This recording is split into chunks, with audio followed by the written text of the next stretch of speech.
after a certain number of years of being single, you get over the coffee and cocktail interview. So when somebody I'd met online suggested that we go paragliding as a first date, I said, hell yes! What could go wrong? So I met this man for the very first time at the base of the hill with the M on it outside of Golden, Colorado. And he was a paragliding instructor set on meeting someone who loved this sport. So this was his go-to first date.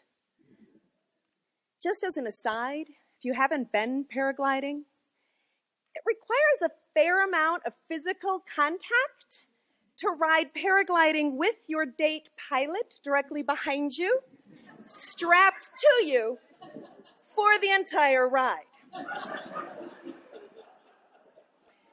He's explaining to me how this is all going to work, and he says, okay, we're going to go to the top of the hill, and I'm going to get you all set up and strapped in. The words everybody hears on a first date.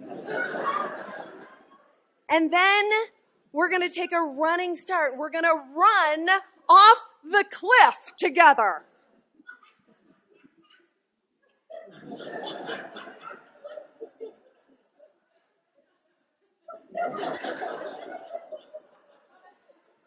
Great. So we go up the hill and he explains this thing and he says, and when we run, you just keep running.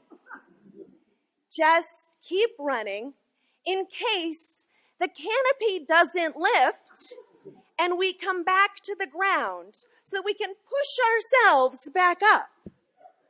Just keep running. And when we land, I will give you a warning, and as we come in, I want you to start acting like you're running and just keep running. That way, when we land, when you touch down, your feet will keep moving because we'll just keep running. Got it. So he straps me in awkwardly, start rethinking what I wore. And we take off running off the side of the cliff. Literally. And we're running and we take off and the canopy pulls at the air and it opens up and we are soaring. We are flying, looking at where we're at the majesty that is Golden, Colorado. And it is amazing. And my legs just keep running.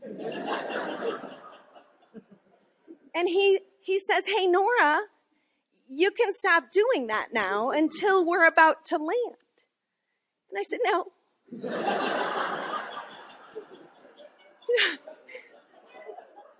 I really can't. Just gonna keep running. No one in my entire life have ever accused me of being athletic. This could go badly if I'm not ready. So we come down and we're looking at the birds and the other gliders and it's amazing. And he says, okay, now start running. I'm like, yeah, still going. Legs are still going. And we come in and we're coming in and we're soaring in and I'm so ready to just nail the landing.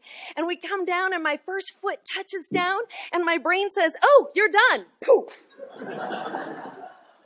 I go down to the ground. He comes down to the ground over me. The canopy comes over us. We are a tanglement of wires. I, being me, burst out laughing. And he explodes in anger, yelling at me and going through the instruction again as if I did not understand. I said, I told my brain I really did. And he said, well, I guess there's only one logical thing to do. So we did it again. We went back up the hill and he strapped me in again. And he said, okay, this time when we hit, you got to just keep running. So again, we take off and we run off the cliff and we're running and my legs go and the canopy picks up. The wind catches us and we're gliding and we're flying and it's amazing. And he says, okay, when we're coming down. And I said, yeah, still doing it. I'm still good. My legs are going to be ready. We're going to do this right this time. So we coming in and he's coaching me and he's coaching me and he's coaching me. And my first leg touches down and my brain says, done.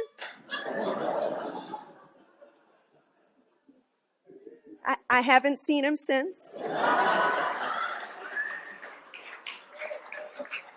I still believe in adventure dates. Next week, I'm going axe throwing. I'll let you know how it goes.